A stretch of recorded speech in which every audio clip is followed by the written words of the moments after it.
अस्सलाम वालेकुम। उम्मीद है कि आप सब खैरियत से होंगे। सबसे पहले हम स्टडी करेंगे कि व्हाट आर डाटा स्ट्रक्चर। ठीक है, data structure is a way to store and organise data.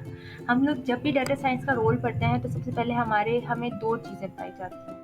पहले क्या है कि हम लोगों ने स्टोर करना है डाटा को और ऑर्गेनाइज करना है डाटा को। ये दो चीज़ें हमें सबसे ज़्यादा सिखाई जाती हैं। ठीक हो क्या? अब इसकी दो मेजर टाइप्स आती हैं, that is primitive and non primitive. ठीक है, प्रीमिटिव डाटा होता है वो डाटा जो पहले से स्टोर किया गया है। ठीक है, जो पहले से हमारे पास है। फॉर एग्जांपल, हमारी प्रोग्रामिंग लैंग्वेजेस में हमने जो बात की थी कि हमारे पास इंट होता है, हमारे पास इंट होता है, हमारे पास हमारे पास फ्लोट होता है। इंट में हम इंटीजर्स को स्टोर करते हैं, फ्लोट में हम फ्लोटिंग पॉइंट्स लाइक पॉइंट्स वाले नंबर्स को स्टोर करते हैं। इसी तरह हमारे पास बुलिनियर होते हैं जिसमें हम लोग वो उन चीज़ों को यूज़ करते हैं। तो ये सब हमारे पास क्या है, ये दोनों या ये सारे ये रिजर्व वर्ड्स, इन्हें हम प्रोग्रामिंग लैंग्वेजेस में रिजर्व वर्ड्स कहते हैं, जो बिल्ट इन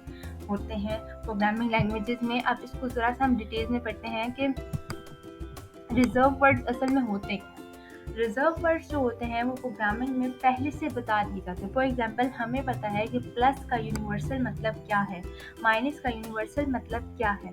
वो आप किसी कैलकुलेटर में डालो, आप ऑनलाइन गूगल पे डालो, आप उसे लैपटॉप में, कंप्यूटर में डालो, या किसी प्रोग्रामिंग इन्वायरमेंट में या सॉफ्टवेयर में डालो, आपको हमेशा प्लस का जो साइन है या सिंबल है उसे हमेशा हम ऐड करेंगे।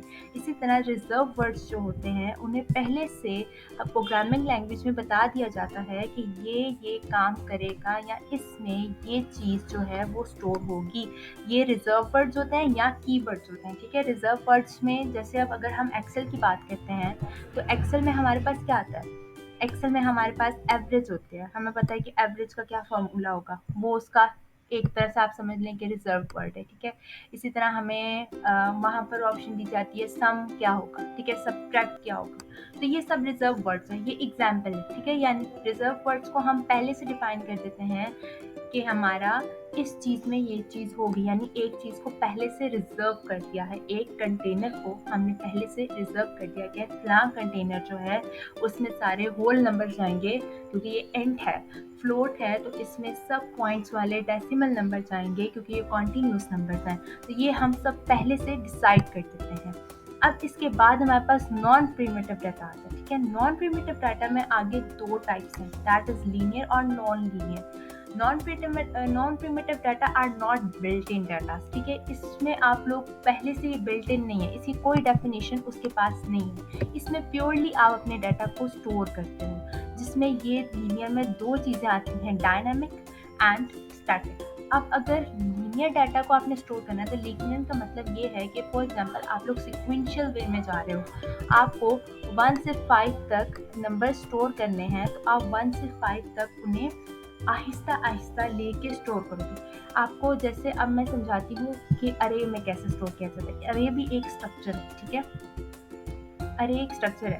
मान लीजिए कि अरे में इस तरह के बॉक्सेस होते हैं, ठीक है, जिसमें हम लोग डिफरेंट लोकेशंस दे देते हैं। ठीक है, और एक लोकेशन को हम अरे की इंडेक्स कहते हैं। एक लोकेशन जो हमारे पास होती है उसे हम इंडेक्स कह रहे हैं, और ये हमेशा स्टार्ट होती है 0 से। अरे की लोकेशन जो हमेशा स्टार्ट होगी वो 0 से स्टार्ट होगी। आपने उससे 0 देना नहीं है, वो हमेशा 0 से स्टार्ट होगी। ठीक है, जैसे फॉर एग्जांपल मैं अगर ये कहती हूँ कि मुझे इंडेक्स 6 में जाना है, तो वो मुझे प्रॉम्प्ट 0 दे देगा। अब इसका क्या मतलब है, एरर दे देगा। अगर मैं उससे कहती हूँ कि इंडेक्स 5 को, यानी इंडेक्स 5 को एक्सेस करो, ठीक है, तो वो मुझे एरर दे देगा। सॉरी, 6 को एक्सेस करो तो वो मुझे एरर दे देगा। एरर क्यों दे देगा?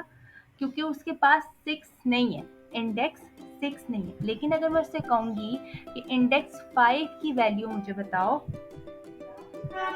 इंडेक्स 5 की वैल्यू मुझे बताओ, तो वो मुझे इंडेक्स 5 में भी जो भी स्टोर्ड वैल्यू होगी, वो बेशक किसी का नाम है, वो किसी की एज है, वो मुझे बता देगा, ठीक है। इंडेक्स में अगर आप जाके उसको देखना चाहोगे तो आप उसको इस तरह से देख लोगे, ठीक है, यानी 0 to 9 उसकी हमारे पास लोकेशंस हैं, ठीक है, और वैल्यूज़ इसमें जो स्टोर होंगी उनका नंबर 10 होगा, ठीक है। अभी आपके लिए कुछ थोड़ा सा मुश्किल होगा, क्योंकि आप लोगों को ये चीज़ें भी समझ नहीं आएंगी। जब हम प्रोग्रामिंग को टच करेंगे तो आपको समझ आ जाएगी। तो जब हम लोगों को सीक्वेंशियल डाटा स्टोर करना है, सीक्वेंशियली, जैसे हमारे पास इंट का सारा डाटा है, 4 का है, 4 मीन्स कैरेक्टर्स, ठीक है।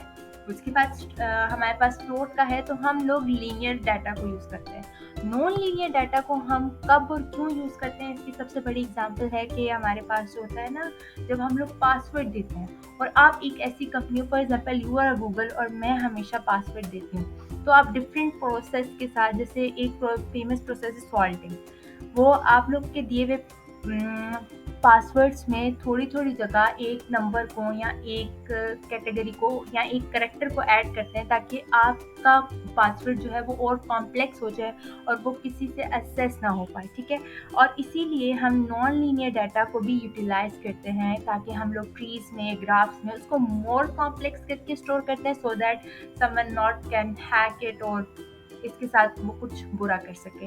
उसके बाद some of the more important operations हमारे पास आते हैं कि ये इसका ऑपरेशन क्या होता है, डाटा स्टोरिंग का, सॉरी डाटा स्ट्रक्चर्स का। तो सबसे पहले हम इसमें स्टोरिंग करते हैं, हमने बता दिया, थ्रू प्रोग्रामिंग लैंग्वेजेस होती है।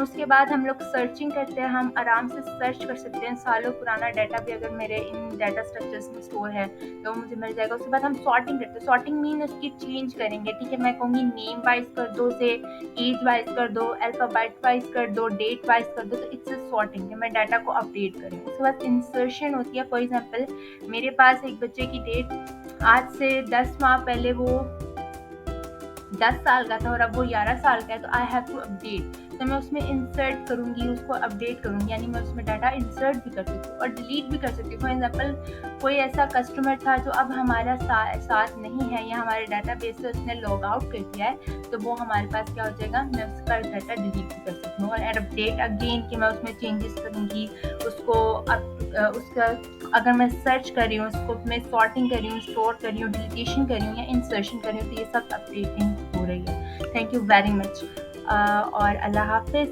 आई होप सो कि आपको ये वीडियो पसंद आई हो।